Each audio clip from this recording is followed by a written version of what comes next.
திருச்சி லா காலேஜில் சட்டம் படிச்சவனா. குடும்ப சூழ்நிலை காரணமா ஃபைனல் இயர்ல படிப்பு நிறுத்த வேண்டியதா போச்சு. இப்ப நினைச்சா கூட டிகிரி முடிச்சுட்டு என்னாலையும் கருப்பு கோட்டு போட்டு வாதாட முடியும். நீ வாதாடு சூதாடு, யாரு வேணாங்கிற? நீ நினைக்கிற மாதிரி இந்த வக்கீல் வரதராஜன் ஒண்ணு லேசுப்பட்ட ஆள் இல்ல. பழந்தின்னு கொட்டை போட்டு அது மரமாயி முளைச்சு வந்து அந்த மரத்திலேயே பழம் புடுங்கி தின்னவனா. என் அப்பன் பாட்டன் முப்பாட்டன்னு பரம்பரையே வக்கீல் தொழிலு. உன்ன மாதிரி பஞ்சத்துக்கு வக்கீல் இல்ல, போயா.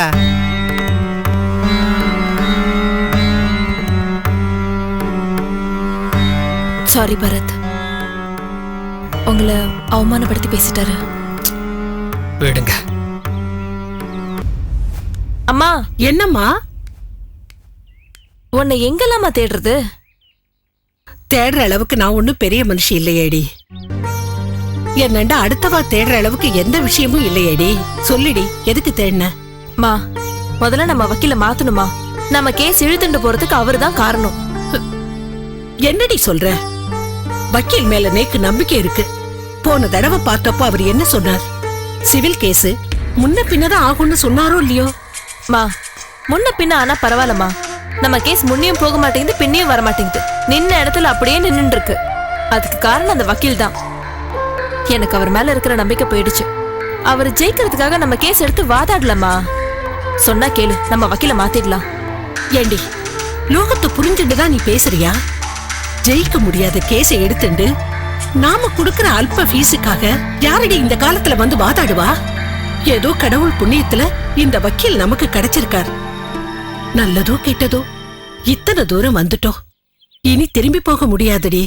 செத்த தூரம் போய் தான் பாப்போமே. பிச்சை எடுக்கிறவா நீக்கு அது வேணும் இது வேணும்னு கேட்க கூடாது. கேட்டாலும் கிடைக்காது. போடுறத வாங்கிட்டு போயிட்டே இருக்க வேண்டியதுதான். நம்ம நிலைமையும் அப்படி தாண்டி. எப்ப கேஸ் முடிகிறதோ அப்ப என்ன கிடைக்கிறதோ அத வாங்கிட்டு வாய மூடிட்டு போக வேண்டியதாம்மா. சும்மா இருமா. எப்ப பார்த்தாலும் நெகட்டிவாவே யோசிச்சுண்டு. இன்னைக்கு நான் வக்கீல பார்த்து பேசும்போது பரத்தும் கூட இருந்தாரு.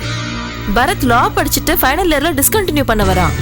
அந்த வக்கீல பார்த்து அவர் கேட்ட கேள்வி இருக்கே, எனக்கு அதுக்கப்புறம் தான் எல்லா உண்மையுமே புரிஞ்சுது. அந்த வக்கீல் அப்படியே ஆடி போயிட்டாருமா. அவன் ஒரு ஃப்ராடு. நான் மட்டும் இல்ல, பரத் கூட அந்த வக்கீல மாத்தி ஆகணும் தான் ஃபீல் பண்றாரு, தெரியுமா? ஓ, பரத் தம்பியே சொல்லிடுதா? சரிடி, ஒரு மாசம் பாப்போம்.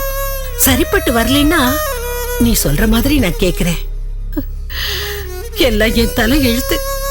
பாம்புன்னு தூக்கி எறியவும் முடியல, மாலைன்னு கழுத்துல போட்டுக்கவும் முடியல. என்ன பண்றது? சரி சரி, எனக்கு பசிக்குது, வா. போமா, அந்த துணியெல்லாம் எடுத்துட்டு வந்துடுறேன்.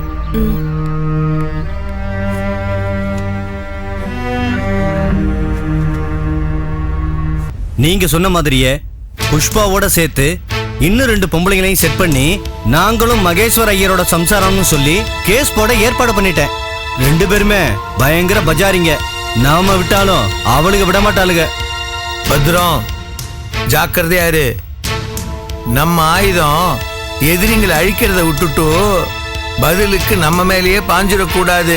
நம்ம கட்டுப்பாட்டுக்குள்ள இருக்கணும், அதுதான் முக்கியம். இல்லைன்னா தீட்டின மரத்திலேயே பதம் பார்த்த கதையாயிடும். அப்படியெல்லாம் ஒன்றும் ஆகாது சார். அவங்கெல்லாம் வழக்கமா சில்லறைய வாங்கிட்டு கூசாம கூண்டுல ஏறி நின்னு சொல்லி கொடுத்தத சொல்ற கிளிப்பிள்ளைங்க. பத்ரண்டா, கிளிப்புள்ளைங்கிற பறந்துட போறது. ரக்கைய வெட்டி வை. அதெல்லாம் நான் பாத்துக்கிறேன் சார். இப்படி ஒரு ஏற்பாட்டை நம்ம பண்ணிருக்கிறது குறிப்பா உங்க மண்ணிக்கு தெரியக்கூடாது. தெரிஞ்சா அஸ்திவாரமே ஆட்டம் கண்டுரும். ஏன்னா ஏற்கனவே அவங்க ரொம்ப நொடிஞ்சு போயிருக்காங்க. நொடிஞ்சு போனா பத்தாதரா, அவ ஒடிஞ்சு போனோம். சுக்கு நூறா உடஞ்சு போனோம். இந்த ஏற்பாடை நான் உன் மூலமா செய்யறேங்கிற விஷயம் அவ காதுல விழக்கூடாது. பத்திரமா பாத்துக்கோ. அதெல்லாம் நான் ஜாக்கிரதையா பாத்துக்கிறேன் சார். என் ஜூனியர் மூலமா ஏற்பாட்டையும் பண்ணி வெவ்வேறு வக்கீல வச்சு கேஸ் ஃபைல் பண்ண ஏற்பாடு பண்ணிட்டேன். இந்த ஹியரிங்க்கு மகாலிங்கம் வருவான். கால் வச்ச இடம்லாம் கண்ணி வெடி வெடிச்சு என் மன்னி அவஸ்தப்பட்டு கதறி அழறத நான் பார்க்கணும்டா. அந்த கண்கொள்ளா காட்சியை நான் பார்க்கணும். ஹியரிங் போது இப்படியே கால் மேல கால் போட்டுண்டு காலாட்டிண்டே அவ அவஸ்தைப்படுறத நான் ரசிக்கணும். அணு அணுவா ரசிக்கணும். ஹாய். ஹாய். நாளைக்கு ஃப்ரீயா இருக்கீங்களா? நாளைக்கு ஏன் கேக்குறீங்க? ஏதாவது பார்க்கு பீச்சுன்னு என்ன கூட்டிட்டு போலான்னு பிளான் பண்ணிட்டு இருக்கீங்களா? ஐ எம் சாரி, என்னோட ஃபேவரட் டைம் பாஸ் புக்ஸ் படிக்கிறது தான். ஆக்சுவலி நானும் எங்கேயும் வெளியில போக மாட்டேன். ஆனா ஒரு முக்கியமான இடத்துக்கு உங்களை கூட்டிட்டு போலாம் தான். எங்க? என் காலேஜ் மேட்டோட அங்கிள் வந்து ஒரு சைக்காட்ரிஸ்ட், டாக்டர் பரதன். கேள்விப்பட்டிருக்கீங்களா?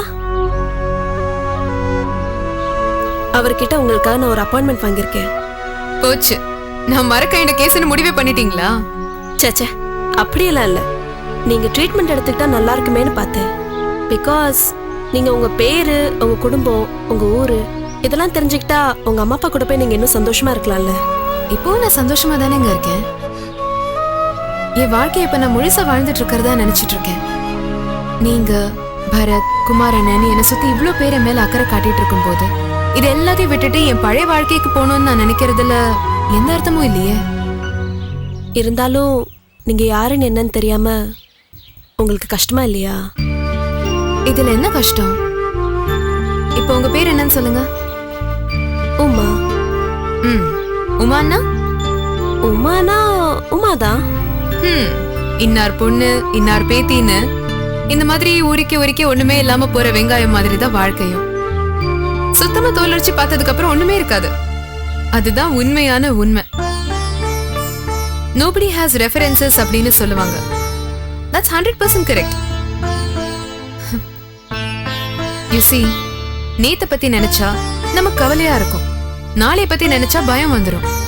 இன்னைக்கேன்னு ஒண்ணு இல்லாமலே போயிடும். நான் இன்னைக்கு இந்த நிமிஷம் இந்த நொடிய முழுசா வாழணும்னு ஆசைப்படுறவன். எப்பாவது பட்டாம்பூச்சி கவலைப்பட்டு பாத்திருக்கீங்களா? இல்ல இல்ல, அந்த மாதிரிதான். தேவையில்லாம யோசிக்க கூடாது. அப்படியே படப்படான்னு பறந்துகிட்டே போகணும். வணக்கம் சார்.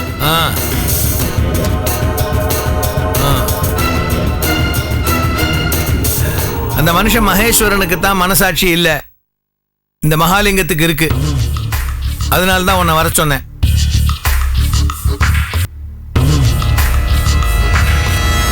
கட்டிண்டாலோ சேர்த்துண்டாலோ பொம்பளைகளா மதிக்கணும். அக்னி சாட்சிக்கு மரியாதை கொடுக்கிறோமோ இல்லையோ, ஆத்ம சாட்சிக்கு மரியாதை கொடுக்கணும். அதுதான் முக்கியம். அப்பேற்பட்டவன் நான். ஆமா, இப்போ நீ அவனோட இல்லைன்னு கேள்விப்பட்டேனே. ஆமாங்க, தோதுப்படல, ஒதுங்கிட்டேன். மானஸ்தி. மானஸ்தி, கரெக்ட் கரெக்ட். தாலி கட்டி பொண்டாட்டியா இருந்தவளையே கழட்டி விட்டுட்டான். கூட வச்சிருந்த ஒன்ன காலம் பூரா காப்பாற்ற போறான். பண்ண மாட்டான் அவன். அப்படி எங்க குடும்பத்து பழக்கம், 5-6 வருஷம் சமைச்சு போட்ட சமயக்காரன் வேலையை விட்டு போனாலே 5-10 கொடுத்து அனுப்புறது. என் குடும்பத்திலே பிறந்தான் அவன். சி எப்படி இருந்தா அவ? எவ்வளவு வருஷம் விசுவாசமா இருந்தா? சம்சாரத்துக்கு சம்சாரமா, சகலமுமா சவரட்சணை பண்ணிருக்கா. இவளையே தூக்கி போட்டுட்டான். பொடி டப்பா தூக்கி போடுற மாதிரி கேள்விப்பட்டேம்மா. அதனால தான் வர சொன்னேன். நீங்க கூப்பிட்டதுனாலதான் வந்திருக்கேன். இதுவே அவர் கூப்பிட்டு இருந்தா நான் போய் பார்த்திருக்க மாட்டேன். தெரியும், நோக்கு ஏதாவது பண்ணணும்னு தோணித்து. அதனால தான் வர சொன்னேன். என் குடும்பத்தால ரொம்ப கஷ்டப்பட்டுட்டேன். அதுக்கு பரிகாரம் செய்யணும் இல்லையோ? அதனால்தான் உன் பேர்ல ஒரு 5 ஏக்கரா நிலம், தங்கறதுக்கு ஒரு வீடு, அப்புறம் பேங்க்ல ஒரு 5 லட்சம் ரூபாய் பணம் போடுறதுக்கு ஏற்பாடு பண்றேன். பதிலுக்கு நீ எனக்கு ஒரே ஒரு சின்ன விஷயம் செய்யணும். என்ன விஷயம்னு சொல்லுங்க. நீயும் மகேஸ்வரனுடைய தாலி கட்டின மனைவி. உன் கூட அவன் 7 வருஷத்துக்கு மேல குடும்பம் நடத்தியிருக்கான் அப்படின்னு கோர்ட்ல வந்து ஒரு ஸ்டேட்மெண்ட்டை ஃபைல் பண்ணும். சரிங்க. இது போதும், மற்றதெல்லாம் வரதராஜன் பார்த்துக்குவான். என்னடா? நான் பார்த்துக்கிறேங்க. நீ பத்திரம்லாம் பதிவு பண்ணதுக்கு அப்புறம் கேஸ் ஃபைல் பண்ணா போறோம். ஹியரிங் போது பெல்ட் எல்லாம் அடிக்கக்கூடாது. சரியா? சரி. நம்பினவாளுக்கு நான் நடராஜன், நம்பிக்கை துரோகம் பண்றவாளுக்கு யமராஜன். பாத்துக்கப்பா. சரிங்க சார். ஒரு நிமிஷம். இங்க வந்துட்டு போன விஷயம் காதும் வச்ச மாதிரி இருக்கட்டும். நியூஸ் வெளியே லீக் அவுட் ஆச்சுன்னா காது இருக்கும், கழுத்து இருக்காது. கூட்டின்னு போ. மகேஸ்வரா, இத்தோட உன் விதி முடிஞ்சதுடா.